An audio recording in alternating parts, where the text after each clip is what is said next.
It is time for Around the 412 with Smitty and Tyler.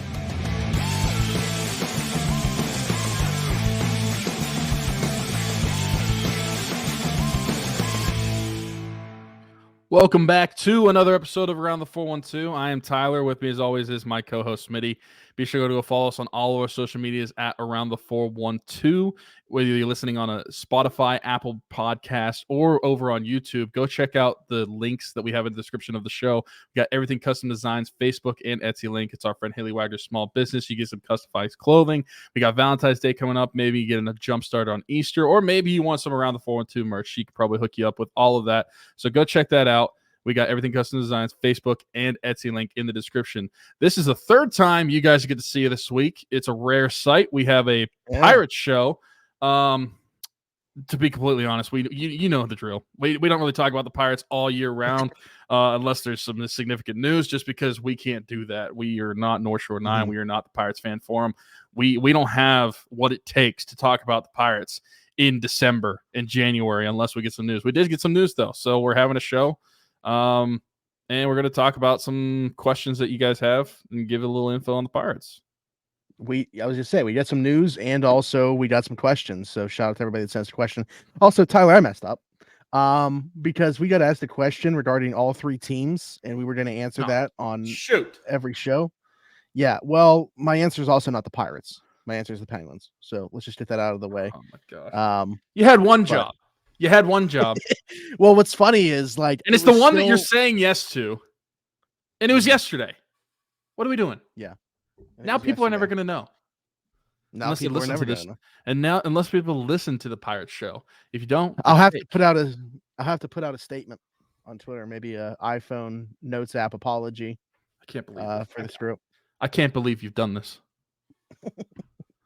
But anyway, let's focus on the task at hand here with the Pittsburgh Pirates. This came out of absolutely nowhere. I should say left field because it applies to what we're talking about here with Pirates baseball. Aroldis Chapman is a Pittsburgh Pirate. Imagine saying that at any point, but especially when he was throwing 106 miles per hour at the head of Andrew McCutchen as a member of the Cincinnati Reds. 30, I think he turns 37 years old next month. Still throws very hard. Actually just won the World Series last year with the Texas Rangers after being traded there from the Kansas City Royals. I forgot about that. Yeah. Also won the World Series with the Chicago Cubs back in 2016. Part of the 300 Saves Club, 6-time All-Star, I believe, 6 or 7-time All-Star. Obviously, everybody knows the name, Aroldis Chapman. This was a signing that I did not expect. Certainly beefs up the bullpen. Obviously, David Bednar, still a member of the Pirates, is going to be the guy in the 9th inning. But, man, all of a sudden creating the back end of this bullpen with Colin Holderman, Chapman, Bednar, throw in like Dauri Moreta and, Mlodzinski, who showed out pretty well after coming up last year. All of a sudden, you're turning this bullpen into the strength of this ball club, I think. Yeah, absolutely. I think that what was already one of the strengths, especially when you're comparing starters to relievers, I think that the bullpen was the clear strength out of the pitching staff. But on the team in general, I think the addition of Aroldis Chapman, and don't get me wrong, I would have been more excited about this if this was like 2016 or really any time in the last decade. But obviously, like, Aroldis Chapman is a name that is going to bring headlines. He's going to bring attention, good or bad. I mean, that's up to your prerogative. And I think that it is definitely something that improves the Pirates bullpen. That's going to be someone, and I know we had a question about this, so I kind of want to jump on this maybe a little bit earlier than we were expecting to, because we had talked about what did we expect the 7th, 8th, and 9th lineup for the pitching staff and the rotation. I feel like we can just talk about that right now since we're talking about the rotation or the bullpen. I would expect Bednar to stay in that 9th inning. I mean, obviously, you and I are both of the opinion that you just pitch your best pitcher whenever the situation is the highest. But if they're going to, if they're going to stick with that traditional 7th, 8th, 9th type of guys, I think Bednar is still going to be that 9th inning guy. I think you have Aroldis Chapman be that 8th inning guy. And then I would say probably as of right now, I would say Holderman is your 7th inning guy. but I think that there's a few guys that could compete for that role. But I mean, if we're just being completely honest, we pitch our best pitchers in the highest situations. But Yeah. I think that they definitely have some good options out of the bullpen. And my immediate reaction was, I actually tweeted it. Wasn't that funny, but I said, Aroldis Chapman, I can't wait for this to sure up our rotate. Wait, he's not like just the fact that it's like a bullpen arm, not a rotation arm. I understand that it's a good signing for the bullpen, and I think it's great, and it improves it even more. But I definitely think that the main focus for the Pirates needs to be the rotation right now. That's the thing that we have said is the lowest part of the team. If you're looking at like positional groups, that starting rotation, you have a 1, and you have, I guess, a couple guys that are kind of middle back end rotation guys. You don't really have like a number 2 rotation the start. So I think you need to focus on that.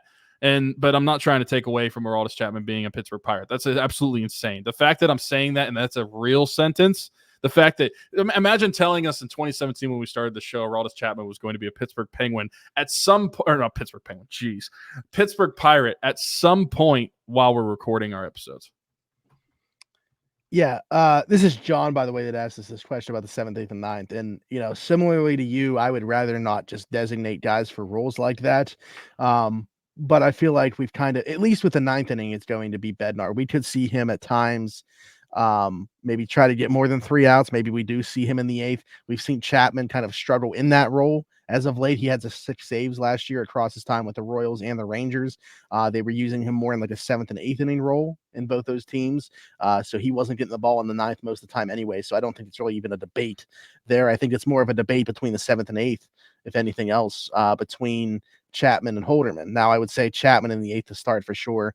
Some competition, I think, is going to be created. Maybe it's not always a set guy in the 7th. Maybe it's not always Holderman in that role. Like I mentioned, you got Dauri Moreta. You got Carmen Mlodzinski. You got Ryan Barucki, who had a really good year last year coming back. Now, is he going to be able to replicate that same success? Probably due for a little bit of regression. But again, I think that's why you bring in guys like this and just keep creating that strength in the bullpen. Especially because, like you're mentioning, certainly I think that they could stand to add still an arm or 2 to the rotation. But at least what this is doing is shortening the game. You feel pretty good about if this bullpen, if that rotation can give you even 5 innings, I feel like at this point. So while the rotation hasn't improved, you're just asking less of the rotation with the bullpen that you've created. Kind of like getting back to their last period of like window of contention. Whenever they had the bullpen that they did, obviously our starters were still pretty good then, but there wasn't as much pressure to get late into the games because we knew if you got to the 7th inning, we were winning. Yeah, you could withstand to have, a Jeff Locke in that rotation and get away with it. Now, the problem with this year's rotation is you got more than one Jeff Locke type of pitcher in there. I think, I'm not even sure if they're going in, if I would consider it a net positive when you talk about losing Johan Oviedo and gaining Marco Gonzalez and Martin Perez. I'm not sure where I stand with that. I mean, if we're going based off of an every other start perspective, we're definitely a negative. I mean, we did the numbers. We cracked the numbers last year. Half of Oviedo starts with an all-star. That's very true. Yeah, I mean, I know we're not talking about like an all-star pitcher in Johan Oviedo, but I do wonder just how good the overall sentiment and feeling around this rotation would be if he didn't have that injury. And you had Keller, Oviedo, Gonzalez, and Perez, and then whoever ended up winning that 5th spot. But I think as it stands right now, we just keep waiting for that other shoe to fall and for this team to add somebody into the rotation, especially just because of like the chatter around the team. Like Nutting and Sherrington talking seemingly as if like they're not done and there still is, more coming here and they expect to be able to still add to the rotation with what's left in free agency. I'll bring up a name because this was put out there by Robert Murray today that they were showing interest in Noah Syndergaard. This is kind of comical to me for several reasons. One, that viral video that was floating around of him watching the Pirates the one year. But 2, it's ironic because I'm not even sure if he should make this rotation despite what they currently have. ERA over 9 last year. He has not been good. I think at the very best, he should be coming in competing for a spot as like the number 5 guy in the rotation. If he is what their plan is to shore up this rotation and just drop him in there and guarantee him a spot, man, that is a massive letdown compared to where we were at with the beginning of free agency, what we thought they would do with this rotation.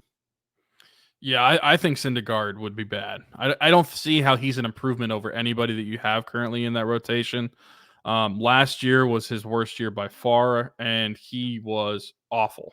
I don't like. I'm not being facetious. Is he even an upgrade over like Bailey Falter? I don't know. I don't know. Because he's been he's been that bad, and it's been a downhill spiral ever since really that like 2020 season where I don't even think he played. I'd have to look real quick. What was his ERA last year combined? I'm pretty sure it was 6.5 was his ERA combined. On the Dodgers, he had a 7.16. On Cleveland, he had 5.4. It was absolutely ridiculous how bad he was. I don't think he's an upgrade over anybody that they currently have on their roster. I think that they could find somebody better that's still a free agent. They're not necessarily even better. That at least would have higher upside right now than what you could do with Syndergaard. I wouldn't touch him with a 10-foot pole. I just think that's adding one. Like when you look at this rotation right now, it's Mitch Keller and a bunch of mid to late rotation starters. Like you're talking about a bunch of 3 through 5s, and he's just adding another one of those guys. You're not adding a 1 or a 2. You're adding a 3 through a 5. You don't want to do that. I think that you're better off standing pat than what you would get from him. Yeah, I mean, the thing, like, I'm never going to be upset if they, invite a guy to spring training and see what he's got. Like, so from that standpoint, if they want to do that, fine. But like, that's why I said in terms of guaranteeing a spot, like, I don't think you can go into the season saying this guy is for sure one of our 5 options. If you want to give him a spring training invite and he pitches well there, he earns a spot, like legit earns a spot, whatever. I think this is very underwhelming compared to what we thought we were getting. I have a question about the bullpen, actually. Just we're talking about a lot of pitching right now. Do you think they need to add another left-handed arm? Because I'm currently looking at their current bullpen. Just Ryan Borucki and Chapman. It is Ryan Borucki, Chapman, they got, and Jose Hernandez. Hernandez. Right? Yeah. Do you think they need more than those guys as far as left-handers go? I don't think so. I think you could probably get away with that. Like you got Jose Hernandez as kind of like your long man, / middle reliever. Borucki is your middle reliever. Aroldis Chapman as your back end arm. Unless there was like a clear upgrade somewhere that just happened to be left-handed, I think so. Like it would make sense, or if it was even like an even swap in terms of talent. But I don't think they need to force the issue just to get another left-hander in there. I was just curious because I always feel like the Pirates have a ton of right-handed arms, and they don't seem to have a ton of left-handed ones.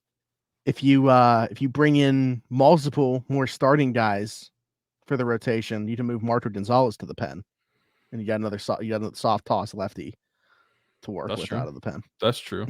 You think JT Brubaker ends up in the bullpen again? I mean, we're not even going to see him until like July or something. They're saying anyway. Yeah, I will say yeah, because I think it wouldn't surprise me for him to work out of the pen once he comes back for the rest of the year, and then maybe try to work his way into rotation, whether it's in Pittsburgh or somewhere else in 25.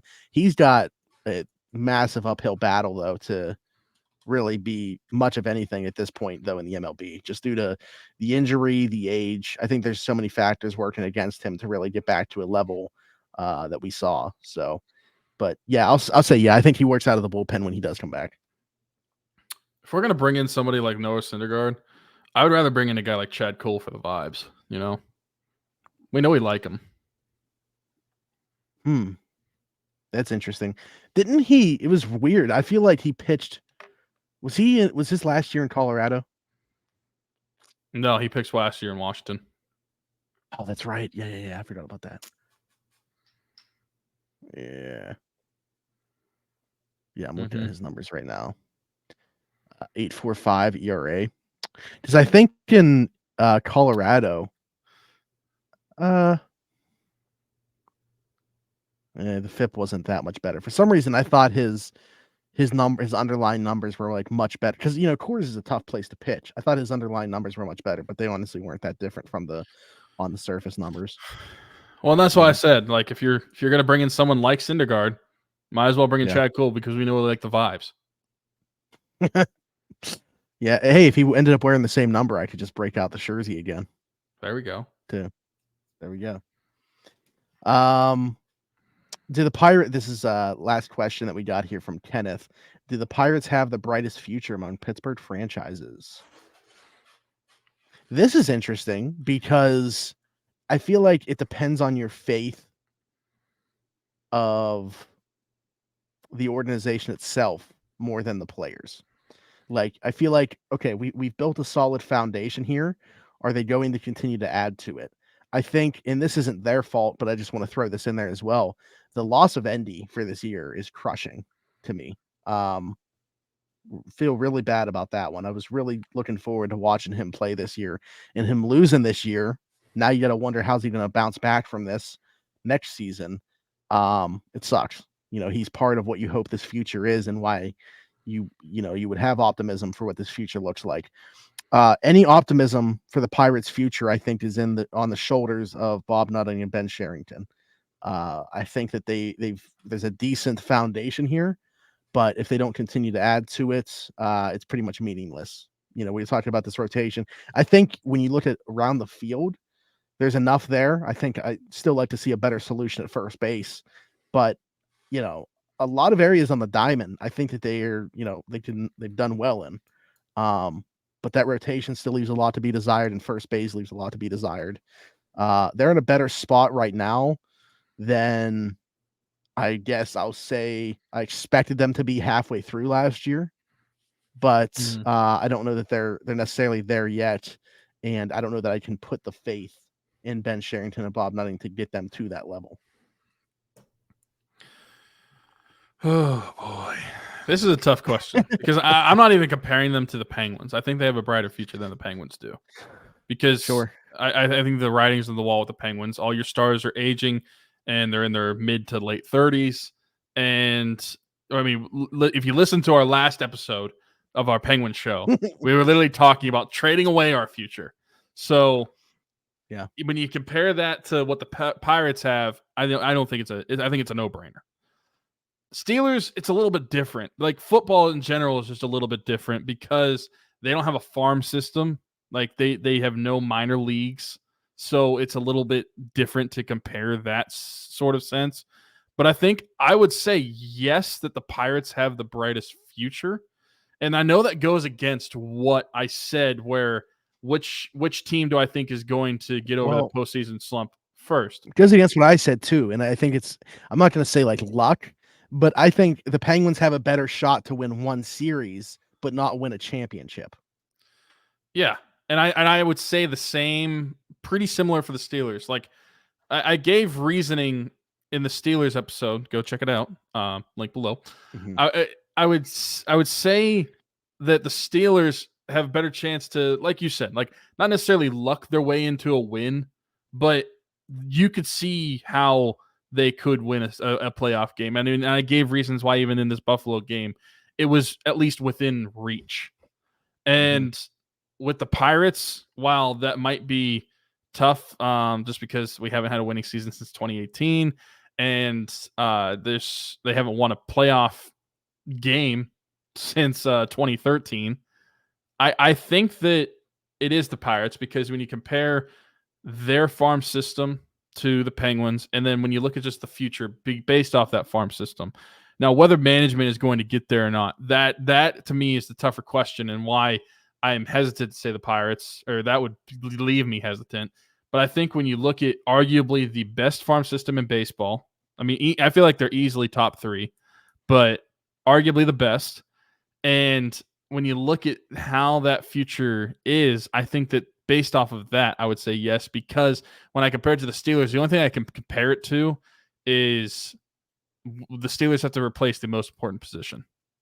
And I know that's me saying they have to move on from Kenny Pickett, but like they are struggling at the most important position. And until you figure that out, I'm not going to say that you can't luck into a playoff win, but I'm going to say that your future is not that bright. The Pirates are best suited for success. Like, I don't know if I'd say long term, but to achieve the highest level of success, management and ownership permitted. Yes. I think that's the best way to put it. Yes. The team is from the personnel that plays on the field, they are set up for the best success, the best future success. Yeah. There we have it. Let us know in the comments what you think about that. Again, forgot to even answer that in the Penguins episode, but here we are. Let us know how you feel about the Aroldis Chapman signing. If you want Noah Syndergaard on this team, or who you would fill out the rotation with, how you feel about the Pirates this year. January 23rd. So in just over a month, they'll be reporting for spring training, and then you will see us on a weekly basis at some point shortly after, when the season actually does kick off. Man, back to the grind. Back to the grind. I already see it. Penguins aren't going to make the playoffs, and the draft is going to fly by, and then May until we get to like reporting to training camp for the Steelers. Oh, you're just describing last year. Those are the dog days. I mean, yeah, that's going to be our future for the next like 5 years. I don't know what you're talking about. Like, subscribe, hit that notification bell. Like I said, comment down below about anything that we talked about in this episode, questions or topics for future episodes. Leave us a 5-star review if you were listening somewhere else. Check out the link in the description.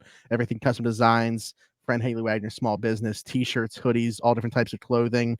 Valentine's Day designs are going to be going up. Easter stuff, obviously a little over 2 months away from that, but does custom work. I have some around the 4-2 shirts, so she can throw that design on some shirts for you guys as well if you're interested in that type of thing.